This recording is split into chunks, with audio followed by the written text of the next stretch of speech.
Hello and welcome to this video tutorial. Today we're going to create this circle that's sort of made up of lines. So it's not actually a circle, it's just a series of lines that are suggesting a circle. Note that the ends of these lines are at an angle.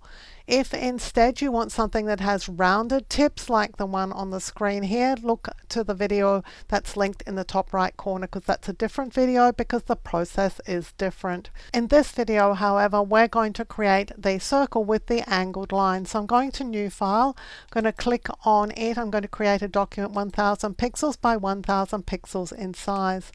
I'm coming across here to the line tool. It's in the shape area here. Make sure that of these three options you have shape selected. Make sure your shape has no fill and it has a stroke.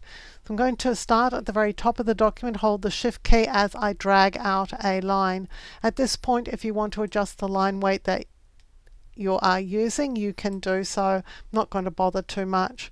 I'm going to the Path Selection tool here. I'm going to display my layers palette as it will give me a hand in terms of understanding what's going on here. You can see this line here. So with the line selected, we're going to choose Layer, New, Shape Layer via Copy. And then we're just going to hold the Shift key as we move this shape down. So just drag it downwards, and this is going to be the spacing between your lines. At this point, I'm going to hold the Control, the Alt and the Shift keys and tap the letter T, and every time I do, I add a line to my document.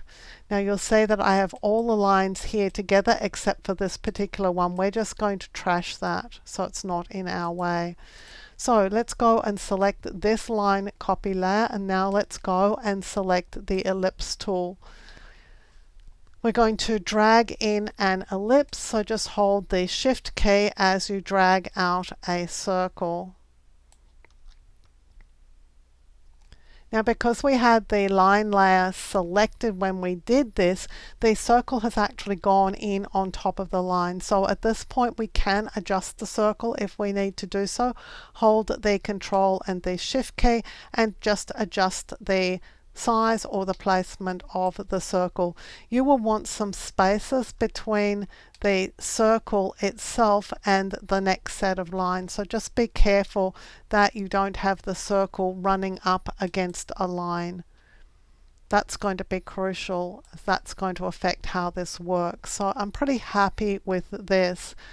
But it's not the lines I want. I want the lines in the middle, not the ones around the edge. So I'm going to go up here and I'm going to choose Intersect Shape Areas. And that's going to select the intersection between the lines and the circle. And that's the bit that I want. Now, if this doesn't work from you, and it can be a little bit finicky, just undo it and start again. Now we're ready to go, so I'm just going to click back on this option. I'm going to choose Merge Shape Components, because what that does is it's actually going to settle these lines into this shape. So now I have a shape, and this can be easily recolored. So I'm just going to come in here and make it a different color. We can also select over it and adjust the line weight. And you can see that it's pretty resilient. You can see that the circle is very definitely being circumscribed by these lines. Now if you want to make it alternate colors, you can do so. You're going to take this shape and you're going to drag it onto the plus sign to make a second copy of it. You're going to take the topmost shape and make it your second color. So I'm going to make it an aqua color. Now over here, instead of the Path Selection tool, I'm going to select the Direct Selection tool. Now this is a bit finicky here. What we want to do is just select this particular line. So I'm making sure that when I click to select it, only this layer is being selected. And in actual fact, now I'm only selecting this one line. So if I tap the delete key a couple of times, I'm going to be able to delete it. It's going to click away. I'm going to try and pick up this line here. I'm pretty confident I've got it. Tap twice and it's disappearing. If everything disappears when you do this, just press Ctrl Z to undo it.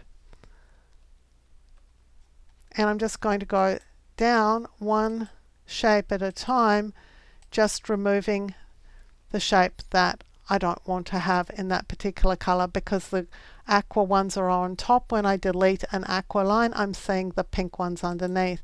If you wanted to do this with multiple colors, you're just going to add a shape for every single one of these colors, and then you're going to have to go and do a whole lot of deleting to be able to show the colors that you want in the shape. This can be a little bit tricky, and as I said, if you delete everything by accident, just press the Control Z to undo what you did. But there is a set of lines, a circle made up, or circle transcribed by these lines, and all of this is editable, but just be aware that this is going to give you lines on an angle. If you want lines that have rounded ends, that's a completely different process. The video for that is linked up in the top right hand corner. If you like carefully researched content like this, clearly presented in a step-by-step format so that you can get great results, then you'll love my Skillshare content. I'm a Skillshare top teacher. I have hundreds of short courses on Skillshare that you can access, along with thousands of other great courses, all for the price of a single subscription. If you're interested, there's a Skillshare coupon for you in the description below to use to sign up.